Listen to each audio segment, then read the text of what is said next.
Good evening everyone. कुछ कॉमेडर्स देख लेते हैं जो कुछ बैंकिंग के आपको मिलेंगे और कुछ एसएससी कॉमेडर्स मिलेंगे। आइए,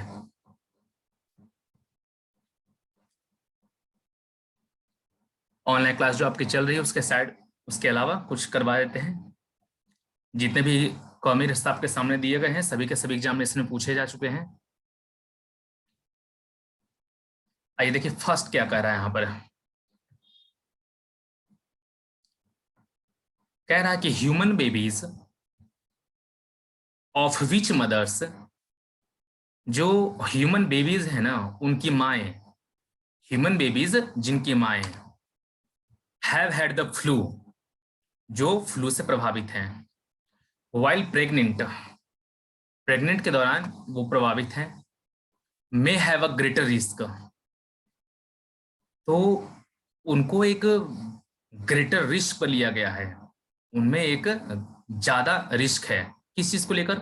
of developing schizophrenia lately in life, कि आने वाले समय में उनके जीवन में स्किज़ोफ्रेनिया एक बीमारी होती है जो मेंटल डिसऑर्डर को दर्शाती है। आपको मेंटली वो डिसऑर्डर कर देगी, उसको बोलते हैं स्किज़ोफ्रेनिया।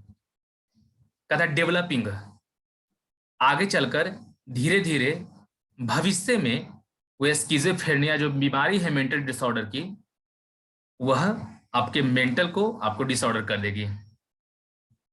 खासकर उन बच्चों की माएँ जो प्रभावित है। तो यहाँ पर कहता है सर कि हम आपको पहले ही बताए थे प्रोनाउन के केस में, प्रोनाउन के चैप्टर में, कि मानव जाति का अधिकार दर्शाना हो ना तो ऑफ विच का प्रयोग नहीं करते।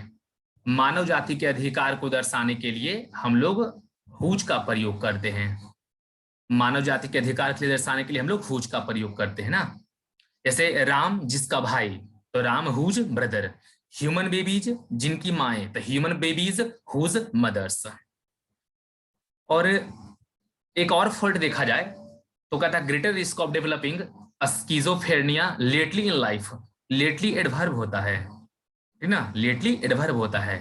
जबकि क्या बोल रहा है कि जीवन में उनको एक ज्यादा रिस्क है, कि मेंटल डिसऑर्डर होने का ज्यादा रिस्क है। कब? भविष्य में, फ्यूचर की बात कर रहा है।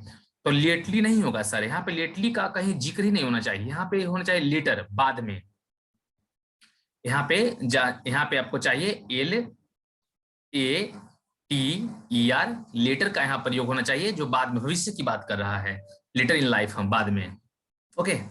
सेकेंड, 6 वीमेन अचीवर्स, जो 6 महिलाएं हैं ना जो अचीवर्स हैं, who continue to inspire the younger lot, जो छोटे को ज्यादा ज्यादा इंस्पायर करते हैं, जो लगातार इंस्पिरेशन का काम करते रहते हैं, जो 6 औरत है। उसके बाद बोल रहा है had honoured with their contribution, उनको सम्मानित किया गया था उनके योगदान के लिए।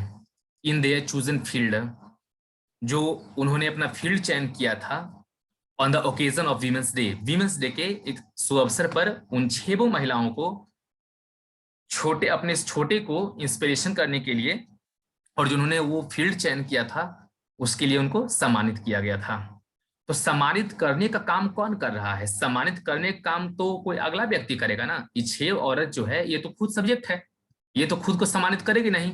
पैसिव वॉइस याद करो, जब कोई एक्शन वर्ब कि सेंटेंस के सब्जेक्ट के द्वारा क्लियर न हो, किसी और के द्वारा क्लियर हो, दैट मीन्स ऑब्जेक्ट के द्वारा क्लियर हो, वो दिखे या छुपा रहे ऑब्जेक्ट के रूप में, तो उसको हम पैसिव में लेके जाते हैं। तो यहाँ पे हैड ऑनर्ड नहीं होगा, यहाँ पे पैसिव का नियम होता है B+V3, और वर किसका औलाद है? वर हमारा V2 है, बी का, तो B+V3 हो गया।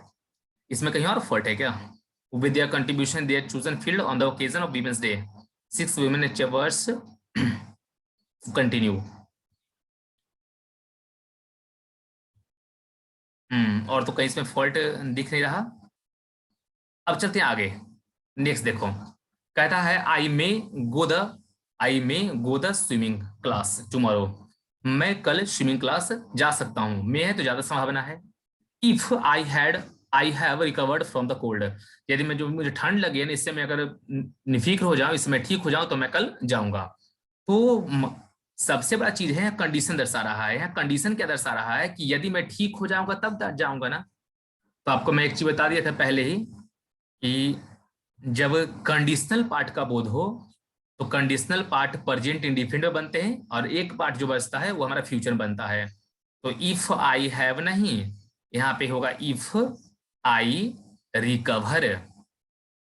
इफ आई रिकवर होगा, ई हो गया प्रेजेंट इंडिफिनिट और अगला हमारा हो गया फ्यूचर की बात कर रहा है ना। तो आप ढूंढोगे सेल विल, तो सेल विल की जगह पे यहाँ पे मे रखा, कोई दिक्कत नहीं है, मे भी तो ज्यादा संभावना दर्शाता है। अगला चलो next, the prime minister announced, ये टाइम एंड टेंस की बात है कर रहा है। The prime minister announced past का सेंटेंस है that the taxes will be increasing from the beginning of next year. Sentence किस में है, मेरा टाइम एंड टेंस का मेन क्लास किस में है, पास्ट में है, तो अगला पार्ट भी पास्ट में होना चाहिए। तो यहाँ पे विल नहीं होगा, यहाँ पे आपका हो जाएगा would, W O U L D, यहाँ वुड भी हो जाएगा, ठीक ना। Next, he is the most, he is किसी एक के बारे में बात कर रहा है कि ही is the most intelligent and also the very talented student of the college. ये जो विद्यार्थी है ना, स्टूडेंट ना, ये कौन है, ये विद्यार्थी जो है ये दूसरा कोई नहीं है, ये भाई साहब ही हैं और एक ही आदमी है। और आपको हम बता दिए थे कि जब एक ही व्यक्ति का बोध हो, भले उसके साथ आप एडजेक्टिव कितना भी लगा लो, आर्ट के लिए पहले वाले के साथ सिर्फ आएगा, तो ही is the most intelligent and also, यहाँ पे दोबारा द का प्रयोग नहीं होगा। जब आदमी एक के को है तो दो आर्टिकल क्यों, पहले वाले के साथ रखो, काफी है। Next, she immediately quit, quit का V1 V2 V3 तीनों एक ही होता है, quit quit quit. She immediately quit the job, उसने तुरंत ही जॉब को खत्म कर दिया, जॉब से वो निकल गई। इन विच, जिसमें नाइदर द स्किल, ना ही कोई स्किल थी, नॉर नॉलेज वर रिक्वायर्ड, ना ही कोई स्किल की मांग थी ना कोई नॉलेज की मांग थी, उसने वैसे जॉब को तुरंत ही रिजेक्ट कर दिया। तो नाइदर के साथ लगता क्या है, नॉर। आप मेरी यह बात याद करो, मैं हमने प्रोनाउन में आपको पढ़ा रखा है कि either or, neither nor, not only but also, इन सब से आपस में जब दो नाउन या प्रोनाउन जुड़ते हैं तो बाद वाले के अनुसार मेरा वर्ब काम करता है।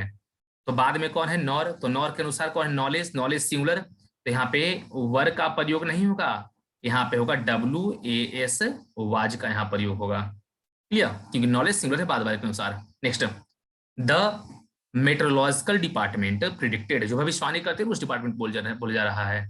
द मेट्रोलॉजिकल डिपार्टमेंट प्रिडिक्टेड, उसने भविष्यवाणी की, भविष्यवाणी की। सेंटेंस कहा जा रहा है, आप देख सकते हो सेंटेंस यहाँ जा रहा है आपका पास्ट में, प्रिडिक्टेड बोल रहा है, भविष्यवाणी की। That the rains and thunderstorm, that means वर्षा की भी संभावना बताया जा रहा है और गड़गड़ाहट की भी, may continue through out today. हो सकता है पिछले दिन की बात करें, टुडे यहाँ लिख दिया है लेकिन सेंटेंस पास्ट में लिख गया है कि जो वो जो आपकी डिपार्टमेंट होती है ना, इसने भविष्यवाणी की कि आज वर्षा खूब होगी और थंडर स्टॉर्म की भी बहुत ज्यादा संभावना है। तो सेंटेंस कहाँ है, प्रिडिक्टेड, पास्ट में। और जब पास्ट में है तो यहाँ पे मे कैसे हो जाएगा, मे का पास्ट क्या होता है, हमने बता रखा है आप लोग को कि मे का पास्ट आपका माइट होता है। अगर आप मॉडल वर्ब का चैप्टर उल्टोगे तो वहां पे बहुत सारे अर्थ मिलेंगे मे के। Next, scarcely had I arrived then the train left, हमने आपको एडवर्ब में पढ़ा रखा है उससे पहले भी कि hardly, scarcely, rarely, barely, no sooner, इनसे अगर सेंटेंस की शुरुआत हो तो इनके तुरंत बाद इन्वर्जन यूज करते हैं। इन्वर्जन बोले तो हु बहु दिखने में लगेगा इंट्रोगेटिव टाइप का, लेकिन इंट्रोगेटिव नहीं होता है, वो दिखता है इंट्रोगेटिव, लेकिन इंट्रोगेटिव टाइप का रहता है कि अंत फुल क्वेश्चन मार्क्स से ना होकर फुल स्टॉप से होता है। और उसी में हमने आपको नोट में लिखा रखा है कि हार्डली या स्कार्सली से सेंटेंस की शुरुआत हो तो सर ध्यान रखना उसका कंजंक्शन व्हेन या बिफोर जाता है। तो यहाँ पे आपका THAN देन नहीं होगा, यहाँ पे आपका होगा WHEN, वेन का यहाँ प्रयोग करें, clear. Next, teachers of various schools, भिन्न भिन्न स्कूल्स के टीचर्स लोग मेट टू डिस्कस, मिले बातचीत करने के लिए, about how to improve the standard of English, English के स्टैंडर्ड को ऊंचा कैसे करना है। सर हमने प्रीपोजिशन में बहुत बारीकी से लिखा इस चीज को, डिस्कस हो बातचीत करना, डिस्क्राइब हो वर्णन करना, इंटर हो किसी क्षेत्र या दायरे में आगमन होना, इन सब के साथ ऐसे बहुत सारे हैं, अटैक हमला करना हो, ठीक ना, वर्ब हो। तो इनके साथ कभी प्रीपोजिशन का प्रयोग नहीं होता है। ध्यान रहे, डिस्कस या डिस्क्राइब के साथ कभी अबाउट लगता ही नहीं, जबरदस्ती डाल देता है बहुत से एग्जामिनेशन, सब एग्जामिनेशन का ही दिया हुआ है। Next, the period between 1918 to 1990 was very significant in my life. मेरे जीवन का सबसे महत्वपूर्ण जो दशक गया वो 1980 से 1980 से 1990 रहा। सर एक चीज मैं बता दूं आपको, बिटवीन हो या बोथ हो, दोनों के साथ एंड लगता है और फ्रॉम के साथ टू लगता है। तो बिटवीन है तो यहाँ पे टू नहीं, यहाँ पे आपको जोड़ना पड़ेगा ए एन डी एंड, या बिटवीन को काट दो, उसके जगह पे लिख दो फ्रॉम, तो टू सही हो जाएगा फिर आपका। ठीक है, 2 नंबर में थोड़ा सा फिर से पढ़ लूं इस चीज को। 6 women achievers who continue to inspire the younger lot were honored with their contributions in their chosen field on the occasion of Women's Day। ठीक है, कहीं गलती नहीं है। ठीक है,